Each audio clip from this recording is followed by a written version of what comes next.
최선을 주님께 드리고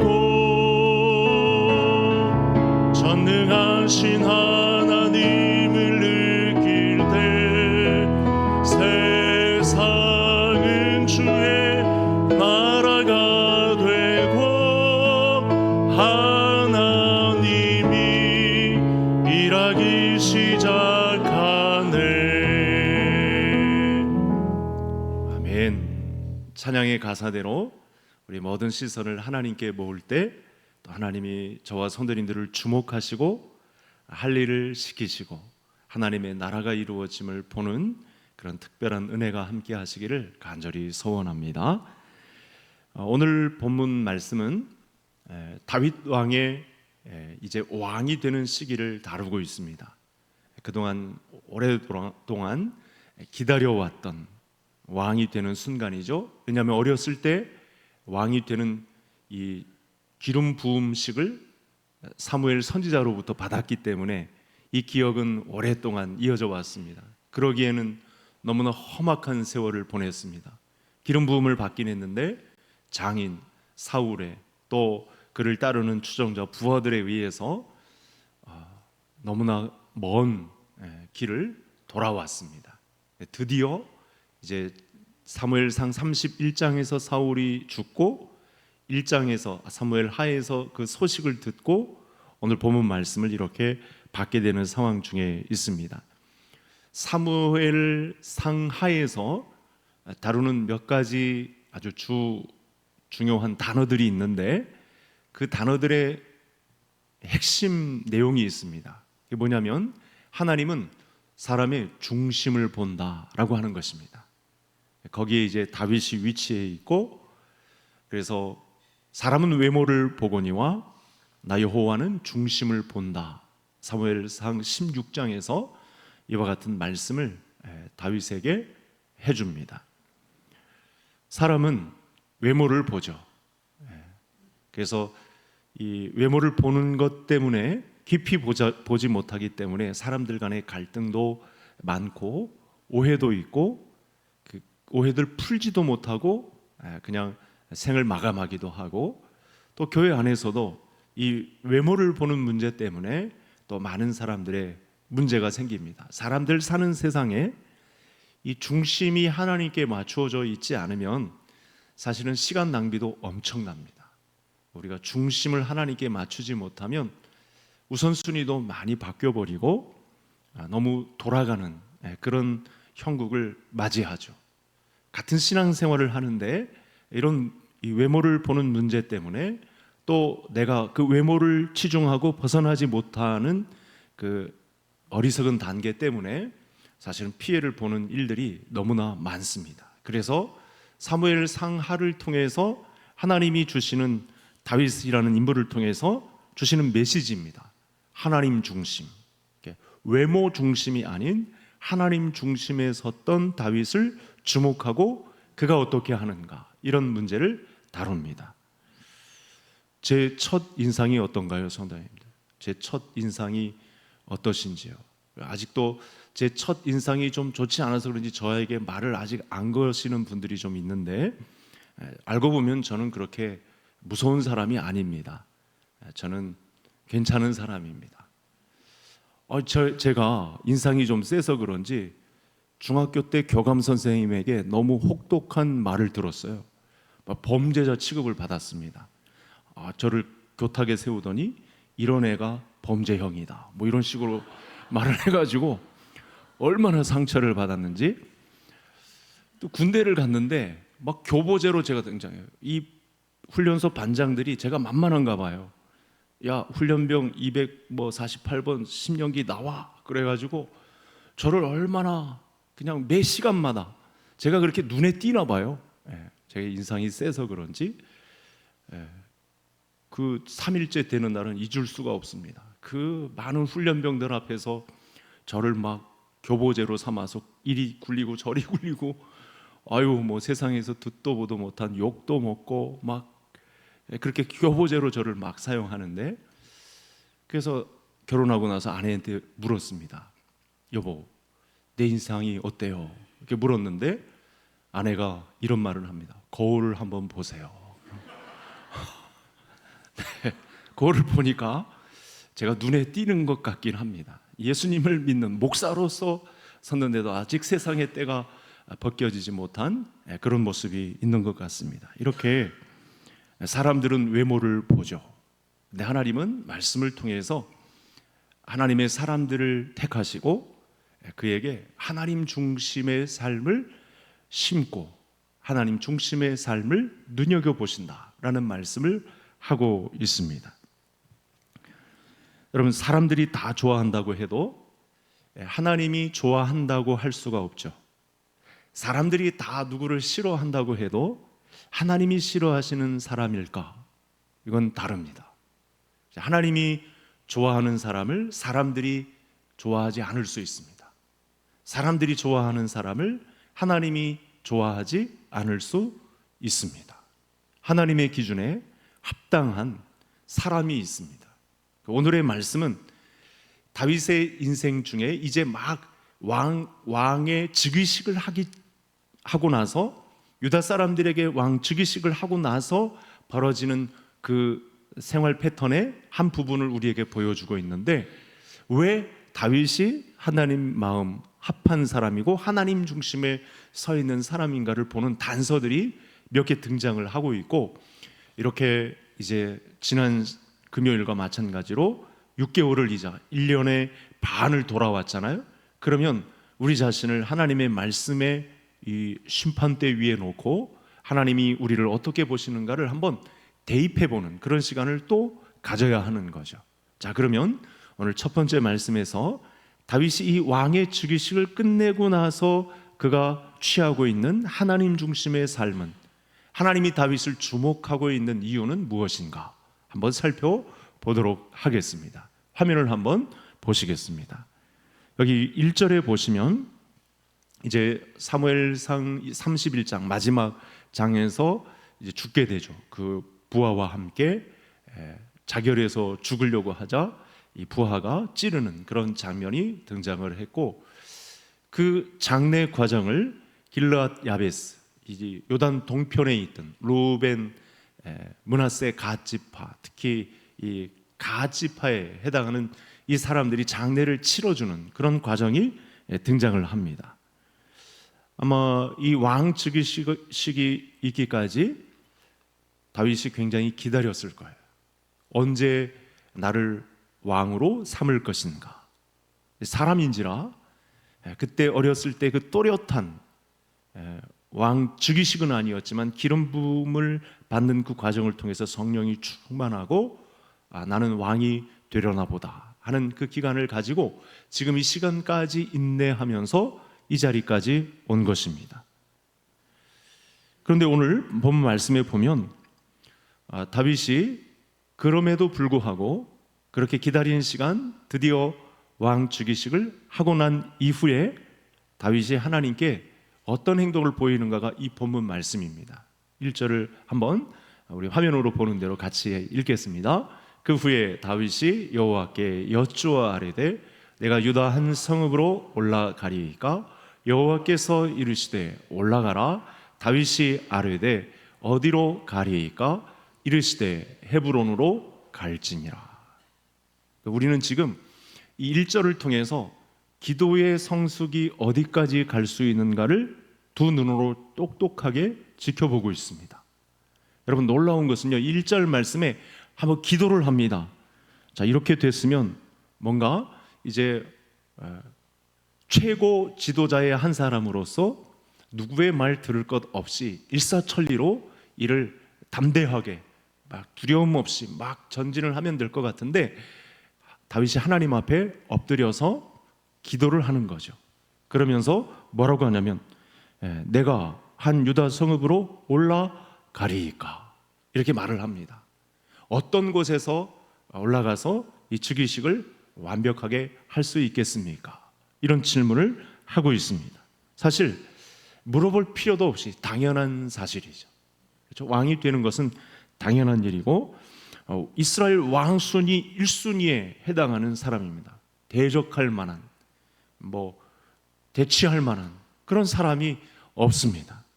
이스라엘에 이만한 지도자가 없습니다. 그런데도 다윗은 하나님 앞에 물어봅니다. 그러자 하나님은 올라가라 대답합니다. 여러분 1절을 다시 한번 보여주시겠어요?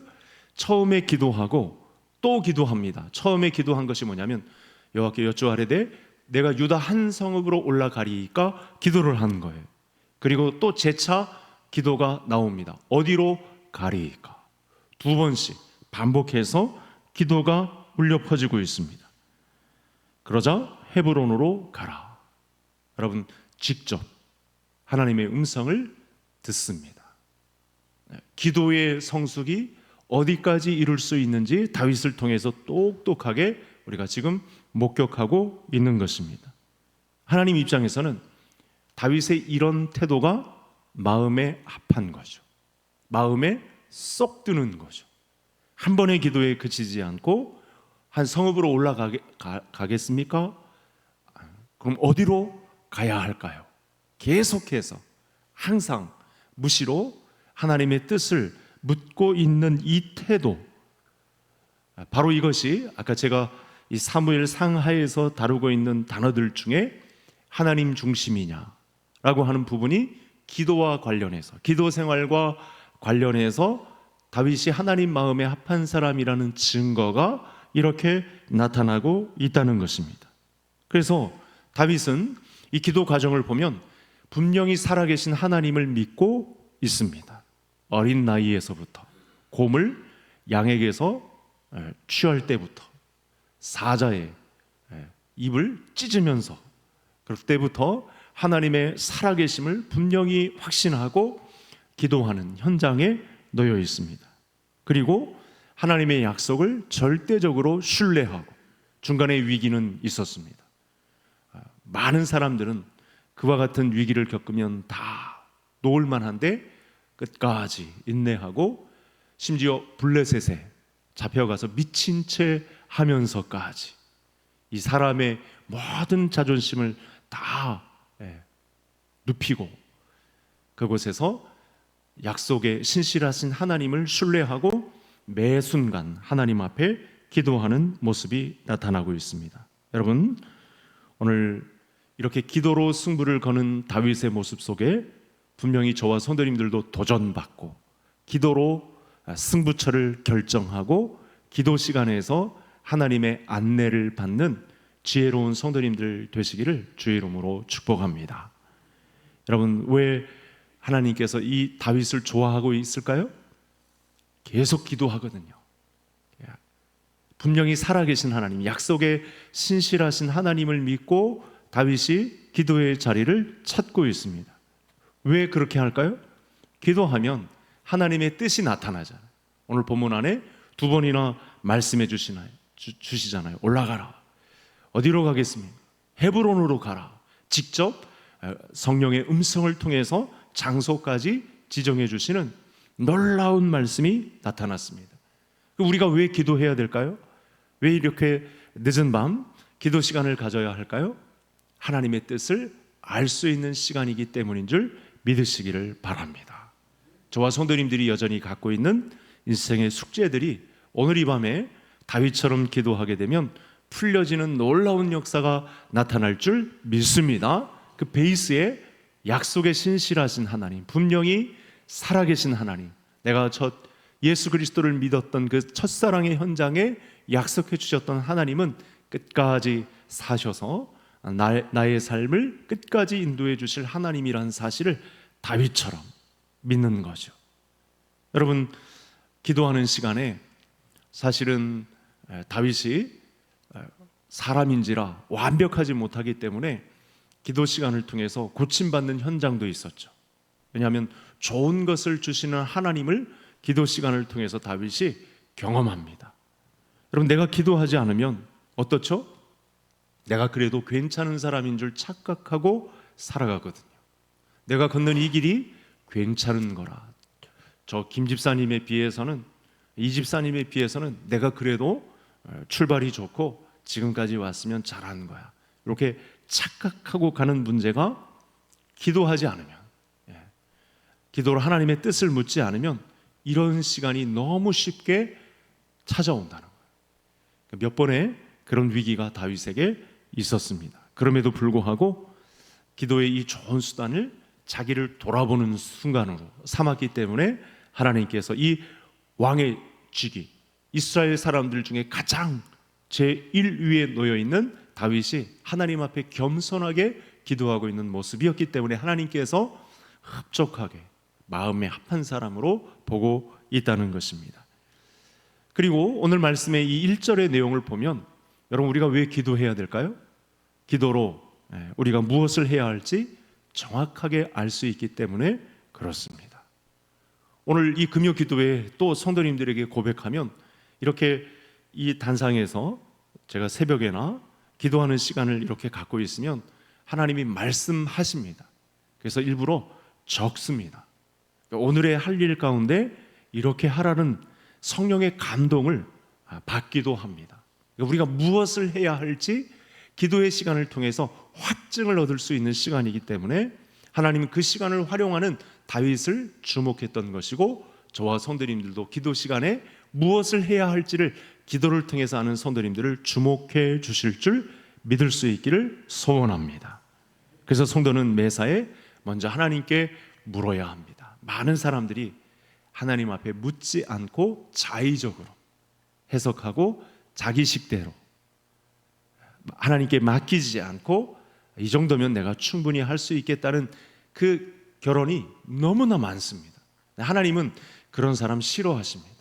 모든 순간을 하나님과 함께 하면서 묻고 진행하는 이 다윗과 같은 사람을 주목하십니다. 오늘 이 시간 우리가 하나님의 말씀을 통해서 저와 성도님들의 이 무엇을 해야 할지, 어디로 가야 할지, 나 자신을 돌아보는 이 시간, 하나님의 말씀의 응답이 기도 시간을 통해서 승부처가 결정되는 이 시간이 되기를 간절히 소원합니다. 두 번째 화면을 한번 볼까요? 왜 다윗을 오늘 본문 가운데에서 하나님이 주목하고 있는지. 자, 2절 제가 3절을 성도님들 읽어주시기 바랍니다. 다윗이 그의 두 아내 이스라엘 여인 아히노암과 갈멜 사람 나발의 아내였던 아비가일을 데리고 그리로 올라갈 때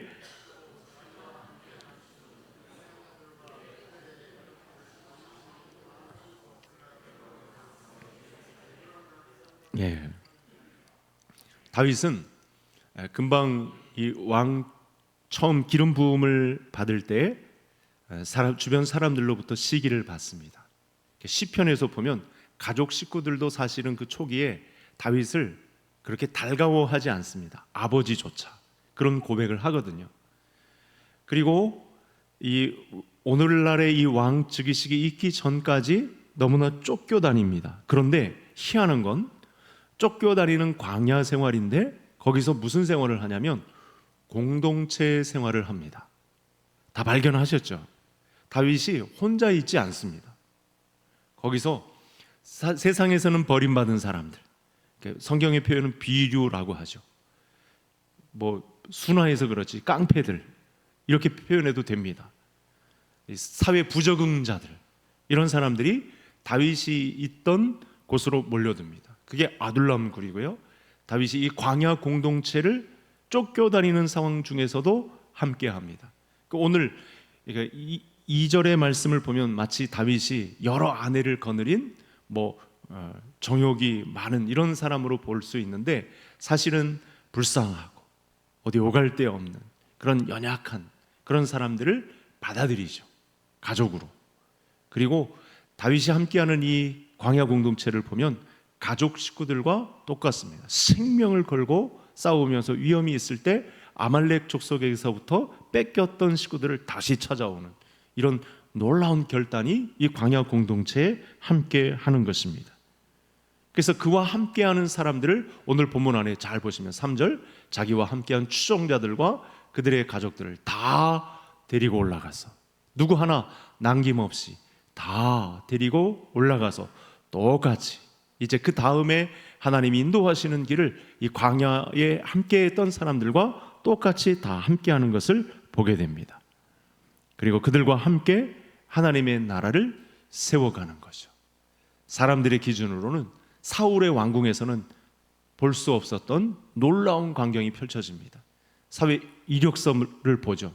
이런 전력이 있으니까 우리 정부에 합당치 않은 사람이라 서류에서부터 탈락을 시킵니다. 어떤 사람이 이런 말 저런 말을 합니다. 저 사람 과거에 이런 행적이 있었습니다. 그러면 그 사람 쓸만하지 못하겠다. 이렇게 하면서 제외시켜 버립니다. 그런데 이 다 데리고 이 부하들을 다 데리고 갔다는 것은 힘들어도 어려워도 과거 전력이 나빴어도 그런 흔적이 좋지 않았어도 그들과 함께 하나님의 나라를 건설해 가는데 함께 동참하고 있는 그런 교회 공동체를 이루고 있습니다. 그러니까 하나님 마음에 쏙 드는 것입니다. 여러분, 오늘 밤에 저와 성도님들의 이 교회 공동체를 한번 염두에 두고 말씀을 잘 생각해 보면 좋겠습니다. 여러분, 오늘날 주님의 재림이 가까운 이때에 우리 개성교회는 어렵고 힘들어도 함께 갈 수 있는 공동체를 꾸려나가는 그런 은혜가 있기를 간절히 소원합니다. 다윗의 이 팀이 그래요. 이 가족 같은 식구들이 다 사회 부적격자들로 보면 됩니다. 이력서를 가져와서 우리 이 다윗 이스라엘 첫 두 번째 정부에 합당하냐 물으면 다 기준 미달이에요. 그럼에도 불구하고 마치 다윗의 이 가족들을 보면, 함께한 식구들을 보면 가족이나 마찬가지입니다. 성도 여러분, 어떻습니까? 우리 개성교회를 가족 공동체라 할 수 있을까요? 혹시 내 기준에 미치지 못해서 어떤 사람을 배제시키고 어떤 사람은 내 범주에 들고 이렇게 하나님의 자리를 찬탈해서 내가 내 평가에 의해서 사람들을 나누고 재단하고 평가하고 하는 일들을 서슴없이 버리시는 분들은 없으신지요? 그잖아요. 하나님의 마음은 이 사람들의 형편을 너무나 잘 아시죠. 이 외모만을 보고 있는 우리들의 형편을 너무나 잘 알고 있습니다. 그럼에도 불구하고 하나님의 말씀을 통해 기경을 이루시기를 원하는 것은, 우리 삶의 이 신앙의 업그레이드가 이루어지기를 원하는 것은 교회 공동체, 한 가족 공동체란 사실을 알고 어렵고 힘들어도 받아들이기에 좀 합당치 않은 사람들이 있어도 함께 가는 공동체를 이루는데 저와 모든 성도님들의 역량이, 그런 기도가 쓰임받을 수 있기를 간절히 소원합니다. 마지막 말씀을 한번 보겠습니다. 오늘 7절까지 있는 말씀 중에 5절, 6절의 말씀인데 이건 읽지 않고 한번 보겠습니다. 여러분, 지금 유다 사람들이 올라와서 다윗에게 기름을 부었죠.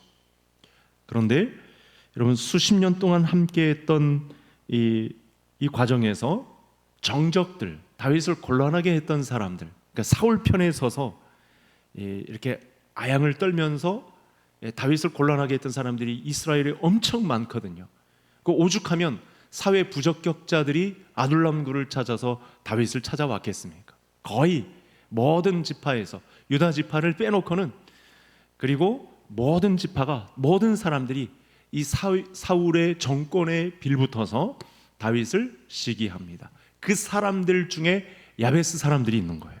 길르앗 야베스 사람들이 있는 것입니다. 그러니까 과거에 사울이 야베스 사람들을 도와주자 사울이 죽게 된 형편, 아무도 돌아보지 않는 이 형편에 과거에 사울이 도와준 것을 기억하고 다윗의 눈치를 보죠. 그럼에도 불구하고 이 사울을 장례를 치러주는 그 과정을 목숨을 걸고 합니다.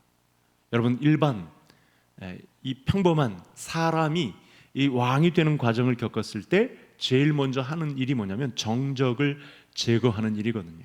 그때 사울 왕의 편에 서서 나를 곤란하게 했던 사람들 명단 다 뽑아와가지고 쳐내는 거, 숙청하는 거, 이런 일들을 세상 정부에서, 정권에서 많이들 합니다, 보편적으로. 그런데 다윗이 왜 마음에 합한 사람이냐? 이 사람이 바로 관계 중심의 삶을 보여요. 길르앗 야베스 사람들, 아마 이 신하들 중에 저 사람들 사울에게 굉장히 충성했던 사람들이니까, 원수 같은 사람들이니까 제거합시다, 이렇게 말했던 사람들이 분명히 있었을 거예요. 그런데 이렇게 목숨 걸고 하나님이 세우신 사울 왕의 장례를 치러준 이 길르앗 야베스 사람들을 복을 빌어줍니다. 그들에게 여러분, 예수님의 말씀이 생각나지 않나요? 사도 바울도 그런 말씀이 있었습니다. 여러분, 원수를 갚지 않고 오히려 원수를 품는 과정이 본문 안에 나타났습니다. 여러분, 오늘날 저와 성도님들이 이루어야 할 하나님의 뜻 가운데 바로 이 부분이 있습니다. 다윗이 왜 하나님 마음에 쏙 드는 사도행전 13장이 주목하고 있는 믿음의 한 사람일까? 관계 중심적 삶을 살았다는 거예요. 그러니까 비류들과 함께 가면, 이 사회 부적응자들과 함께 가면 나도 뒤처진 것이 예상됨에도 불구하고 그들과 함께 갑니다. 그러니까 이럴 위험이 있어요. 이렇게 가면 원수를 내가 친히 갚을 수 있는 그런 위치와 권력과 힘이 있으면, 그런 능력이 있으면 신경도 안 쓰고 인사도 안 하고 그렇게 갈 수 있는 위험이 있습니다. 그러지 않죠. 하나님의 입장에서는 뭐라고 하냐면, 너희가 친히 원수를 갚지 말고 그 진노하심을 내게 맡기라, 이렇게 말씀하시죠. 여기서 많은 우를 범합니다. 많은 사람들이 그 외모로 사람을 선별하기 시작합니다. 저 집사님은 절대 안 돼. 집사님자도 쓰지 않죠. 직분도 붙이지 않죠. 저 사람은 절대 안 돼. 내 사전엔 같이 가는 목록에 없어. 이렇게 재단을 하는 부분이 있습니다. 하나님은 그 사람을 결국은 재단하실 것입니다. 그 사람을 미달자라고 평가를 내리실 것입니다. 오늘 말씀을 통해서 분명해졌습니다. 하나님은 관계 지향적 삶을 사는 사람을 주목하십니다. 다윗이 이런 강점을 보인 것입니다. 여러분, 다윗이 어떻게 사울을 용서할 수 있겠습니까? 장인이고 아무리 하나님의 기름 부음을 받은 사람이라 할지라도 몇 번씩 다윗을 그렇게 죽이려 했던 원수 같은 사람인데, 또 그를 추종했던 사람들, 다윗을 비꼬는 사람들, 어찌 용서할 수 있었겠습니까? 그럼에도 불구하고 그래도 사울의 장래하는 이 모습을 통해서 길르앗 야베스 사람들을 용서하고 원수 같은 사람들을 이후에도 계속해서 품는 그 과정이 나타났습니다. 왜냐하면 다윗이 하나님 말씀에 깊이가 있죠. 하나님은 실수하지 않는 분이심을 알기 때문에 관계지향적 삶을 살게 되면 우리가 하나님의 용서를 받고 어긋났다가도 다시 돌아와서 제 위치를 찾을 수 있는 길이 바로 이 관계지향적 삶에 있다는 사실입니다. 여러분, 보복은커녕 하늘의 복을 받을지어다. 다윗이 축복합니다. 여러분, 우리가 이런 믿음의 사람이 되어야 할 줄로 믿습니다. 말씀을 정리하겠습니다. 요 한켠 이제 왕의 즉위식을 남겨놓고 있는 이 순간 찰나에 다윗이 왜 합한 사람인가? 다윗이 왜 하나님의 기도가 하나님께 기도하는 내용이 응답되는 사람인가를 보았더니, 여러분, 기도로 승부처를 걸죠. 매사에, 매 순간마다. 그리고 교회 중심의 삶을 가족처럼, 그렇죠? 공동체 중심의 삶을 살아가는 삶을 버리지 않습니다. 그리고 관계 중심, 그 안에서 관계 중심적인 삶을 살아가니까 마음에 쏙 들죠. 어떤 기도를 하더라도 예외가 없습니다. 다윗의 기도를 주목하고 그의 기도 시간을 기억합니다. 그리고 그에게서 조상 아브라함으로부터 다윗에게로부터 예수님이 오게 되는 경로가 이 다윗을 통해서 나타나죠. 하나님이 어떤 사람을 주목하고 있는지가 이렇게 밝혀지는 것입니다. 우리도 다윗처럼 기도의 사람으로, 공동체의 사람으로, 관계 중심의 사람으로 업그레이드가 이어지는 이 6개월을 지난 저와 성도님들 가운데 나타나는 증거가 되시기를 주의 이름으로 축복합니다. 기도하겠습니다. 우리 첫 번째 우리 말씀 기도를 드리겠습니다. 다윗처럼 하나님 아버지, 우리가 기도로 승부를 걸 수 있는 믿음의 사람이 되게 해 주시옵소서. 교회를 살리는 공동체 중심의 사람이 우리가 되게 해 주시옵소서. 하나님 아버지, 우리 앞에 놓인 사람들 원수까지라도 사랑할 수 있는 관계 중심의 사람이 될 수 있게 해 주옵소서. 우리 주여 한번 부르시고 말씀 따라 기도하시겠습니다. 주여